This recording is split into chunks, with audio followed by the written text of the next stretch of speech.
Gracias por continuar con nosotros aquí en Sin Censura Televisión. Está usted en agenda y como le había adelantado al principio de la emisión, hoy tenemos el honor de tener como invitado en esta conversación a una de las mentes, diría yo, más lúcidas en estos tiempos en nuestra región latinoamericana. Un hombre que tiene un conocimiento muy profundo sobre los acontecimientos sociales, políticos, culturales y comunicativos también de nuestro continente, el doctor Fernando Buenabad. Él es director del Instituto de Cultura y Comunicación de la Universidad Nacional de Lanús, allá en Argentina, y se enlaza con nosotros para esta conversación. Muy buenas tardes, doctor Buenabad. Muy buenas tardes, un saludo grande, siempre agradecido por la hospitalidad y por la confianza y gracias por la oportunidad de saludar a toda la audiencia. Doctor, usted ha señalado en sus diferentes plataformas, en sus reflexiones a través de los medios de comunicación, que América Latina tiene un problema entre las muchas problemáticas que vive nuestra región, un problema significativo con los medios de comunicación, conglomerados que en muchos casos se constituyen en un poder de facto en nuestra región y que incluso pueden poner en riesgo la gobernabilidad e incluso la permanencia de gobiernos legítimamente constituidos y democráticamente constituidos, doctor.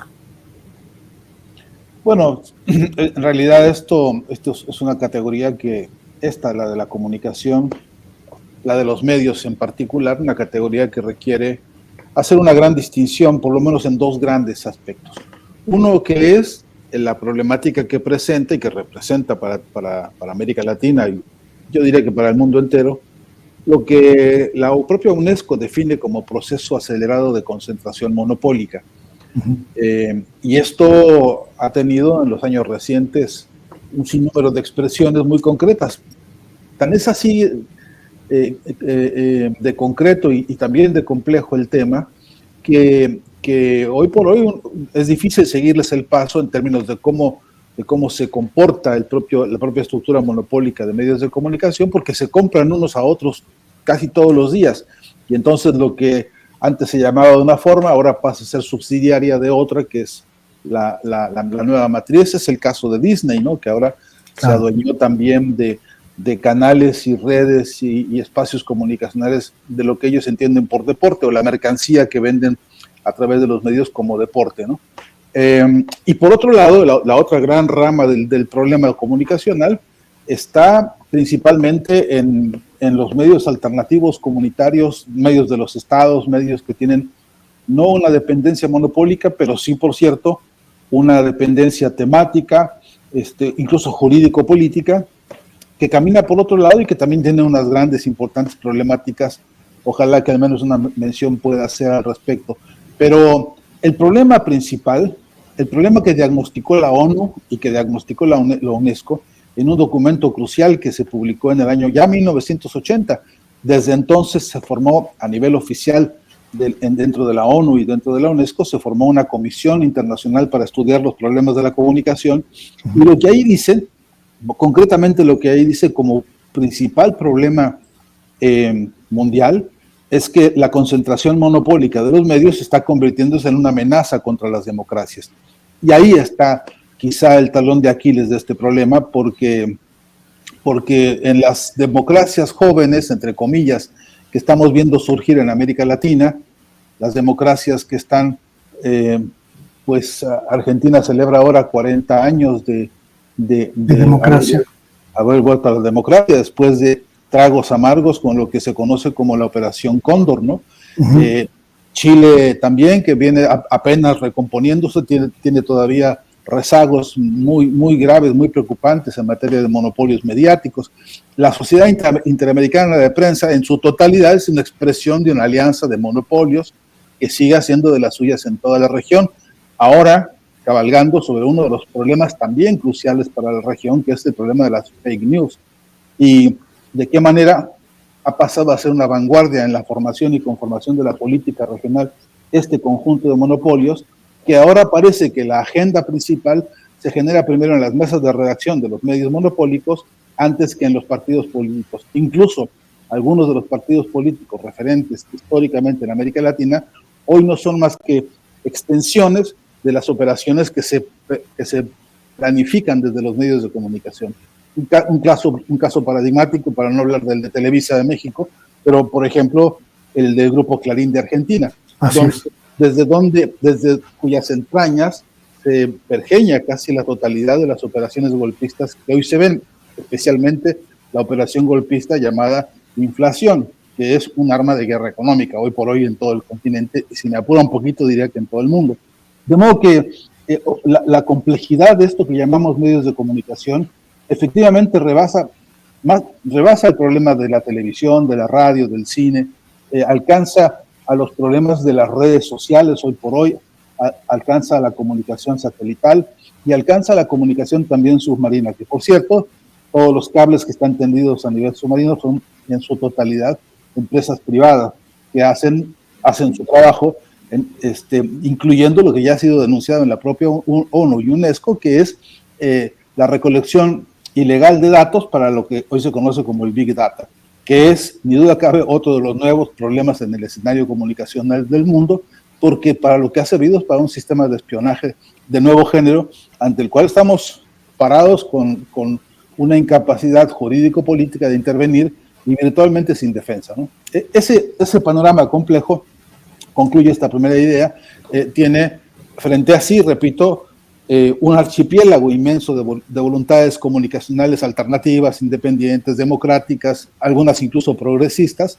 que siendo un archipiélago realmente inmenso hoy por hoy, porque hay páginas web, cuentas de Twitter, TikToks, etcétera, con una voz distinta, la voz de las diversidades, como lo pedía el documento de la UNESCO, ¿no? Un solo mundo, voces múltiples, se llama ese informe. Y así como se pretendió, así creció ese archipiélago de manera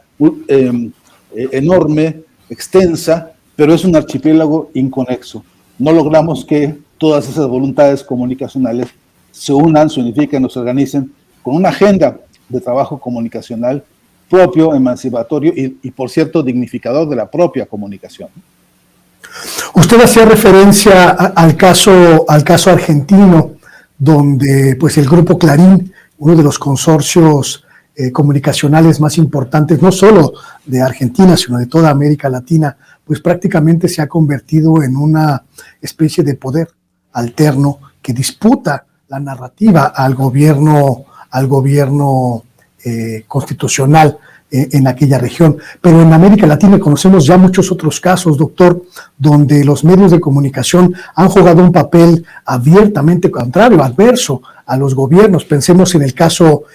brasileño, por ejemplo, en la caída de Dilma Rousseff y la intervención que tuvo en esta, pues el conglomerado del Grupo Globo, por ejemplo, o en el caso peruano, el más reciente de esta historia latinoamericana, donde el Grupo Comercio, encabezado por este legendario cabezal limeño, pues prácticamente pidió la cabeza del hoy depuesto presidente Pedro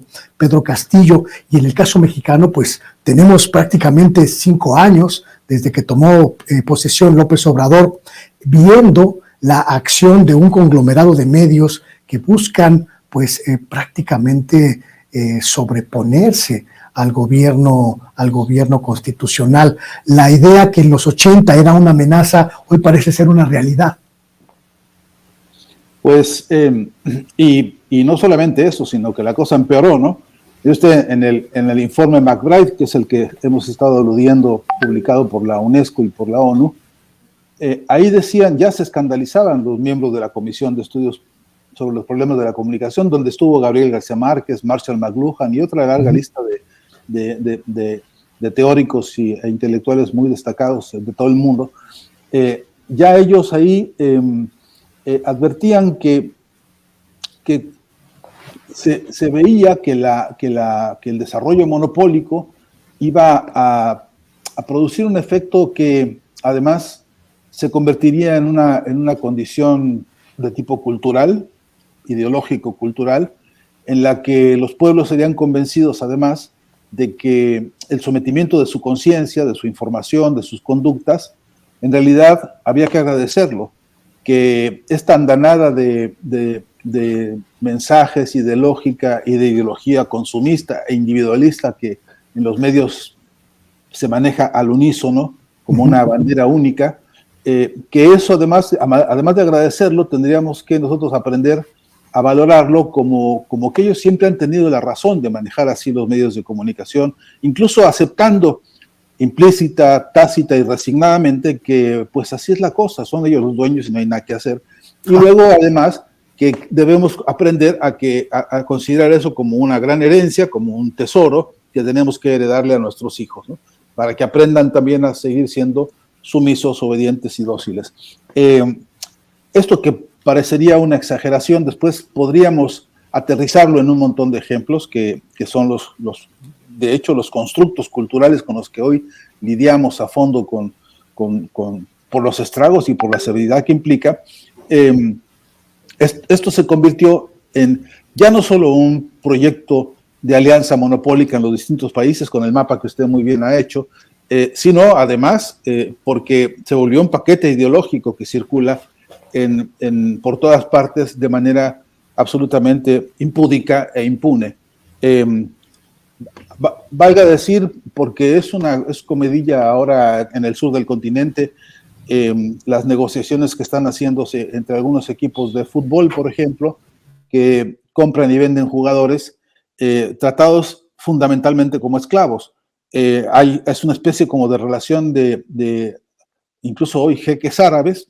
tal cual se volvieron los grandes compradores y vendedores de jugadores y de equipos, y esto pasó a ser una especie de parte de un paisaje en el cual con toda naturalidad se acepta y se dice que por tanto dinero se compra una persona que además es sometida a un montón de condiciones, requisitos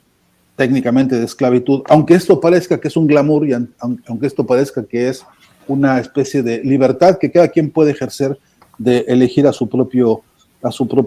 amo, señor o esclavizado. Esto a muchas personas les resulta como escandaloso, como demasiado conspirativo, pero cuando uno analiza que no solo en el campo de esa actividad como la llamada deportiva, que yo me niego todavía a aceptarla como deporte, pero bueno, que así se le llama, hay otro conjunto enorme de ejercicios en los cuales esta misma lógica pesa y decide y determina cientos de miles de conductas en todo el continente. Esto incluye gerentes, subgerentes, empleados, esto incluye, en fin, trabajadores de diversas índoles que están sometidos a esta misma lógica del intercambio, de la venta o del préstamo sobre la base de la decisión, no de ellos, no de un sistema, digamos, democrático de decisiones laborales donde debería haber otro tipo de prestaciones, sino a partir del antojo de unos dirigentes. Esta mecánica que se volvió, repito, cultural en la comunicación y que está avalada y acompañada por las estructuras mediáticas, después tiene otros ribetes en los que yo creo que hay que poner particular atención, sobre todo entendiendo el escenario político de América Latina hoy. Por ejemplo, la marca Netflix, que produce en plataformas ahora un conjunto de series televisivas e incluso películas, tiene, por ejemplo, un eje difícil y duro que se está hoy discutiendo en algunos espacios de investigación por el contenido de antipolítica que maneja su discurso. En esa serie es sistemático el poner en duda, en poner en desconfianza, en poner en términos de inutilidad incluso a todo valor que signifique la confianza en los otros, la confianza en la organización social, la confianza en los estados, en los gobiernos, en las autoridades, en la casi totalidad de las series, por lo menos las que tenemos nosotros hasta ahora estudiadas. Resulta que siempre el resultado es que todo se resuelve desde el punto de vista individual. Si uno tiene más o menos un poquito de suerte y más o menos un poco de dinero, puede que llegue a zafar de los problemas que incluso los cotidianos. Y si esa es la moraleja en una serie y en otra y en otra y en otra, el resultado que uno puede ver en términos de la construcción de lo que llamamos el sentido común representa un problema muy serio para la educación pública del continente, porque mientras estamos requiriendo, en términos de realidad concreta, social e histórica, países como los nuestros, que la inmensa mayoría son hijos y obra de una revolución de independencias, ¿no?, que han avanzado en los siglos recientes en la búsqueda de sus propias identidades, de sus propias formas de organización, de su, digamos, soberanía, pues frente a esos valores, estos otros que se transitan y se discursan a través de estos aparatos de comunicación, como el caso de Netflix, que no es el único, entonces el resultado es que hay una contraposición severa entre el contenido de un proyecto de organización social colectiva, participativa y democrática y la forma de solucionar la vida como la presentan ellos en cada uno de los paquetes semióticos que ellos diseñan en manos también de sus propios laboratorios de diseño de sentido común, que los tienen, que los pagan, que los financian con no poco dinero para que justamente después cristalice en estos modelos comunicacionales. Y entonces la otra pregunta es, ¿la ciudadanía cómo se defiende de esto? Porque estoy obligado a la pregunta, en tanto que yo trabajo en un instituto de investigación en comunicación y cultura, la pregunta es, entonces, ¿cómo nos defendemos?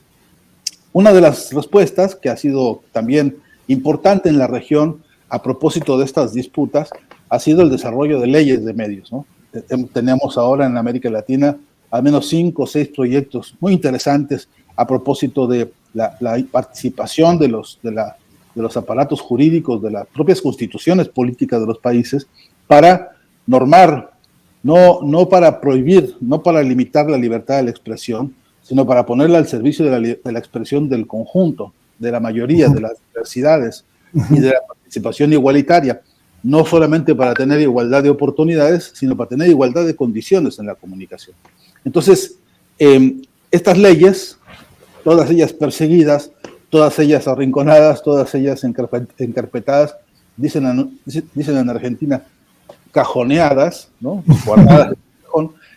Todas estas leyes son experiencias muy valiosas que no han podido florecer como un brazo jurídico político importante para que tengamos eso, igualdad de oportunidades e igualdad de condiciones. Pero, y por último, tendríamos otro de los grandes problemas de la comunicación en este continente, que es la dependencia tecnológica.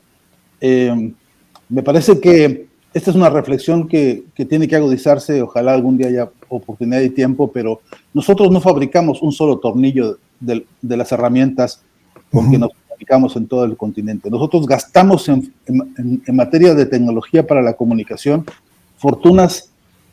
Yo no sé cómo podíamos llenar con ceros todas estas habitaciones para saber la suma anual de gasto en tecnología para la comunicación, que además es una tecnología que nace obsoleta, porque la obsolescencia está planificada para que dentro de 3 meses ande usted a buscar el cablecito que se le perdió, a ver si alguien lo tiene y alguien lo vende, porque lo que ya está en el mercado son los nuevos equipos con las nuevas prestaciones, etc. Entonces, no hay dinero que alcance, no hay proyecto de política comunicacional que pueda satisfacer a los pueblos en la medida en que estamos silenciados estamos limitados, mejor dicho, porque la dependencia económica y la dependencia tecnológica es brutal. Y, por cierto, no tenemos proyectos latinoamericanos en los cuales se haya podido, por ejemplo, fundar una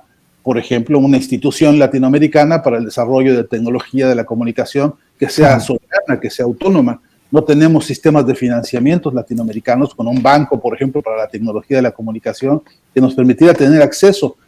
por ejemplo, a un satélite hoy que nos permitiera haber construido nuestro propio Internet, como se habló muchas veces en algunos encuentros, la Internet de los pueblos, la Internet para la democracia, la Internet que no sea ni tan costosa, ni tan de espionaje, ni tan peligrosa políticamente, ¿no? Entonces, todo este paisaje, cuando uno dice los problemas de la comunicación, es una agenda compleja, es una agenda profunda. Después, cuando uno entra al campo de ver números, cuando entra a los aspectos cuantitativos del problema y se da cuenta de la inmensa cantidad de poblaciones en este continente que no tiene acceso a Internet, que no tiene luz siquiera, que no conoce un teléfono celular con las mínimas prestaciones, cuando toda vez que uno trata de ver a cuántas aulas de este continente no llega un equipo básico de tecnología de la comunicación o de la información para que los estudiantes puedan en igualdad de condiciones hacer consultas, hacer trabajos, hacer comunicaciones como esta que tenemos ahora nosotros, y veríamos un escenario de gran desigualdad también comunicacional, tecnológica y especialmente semiótica o semántica o de contenido. Hacía usted referencia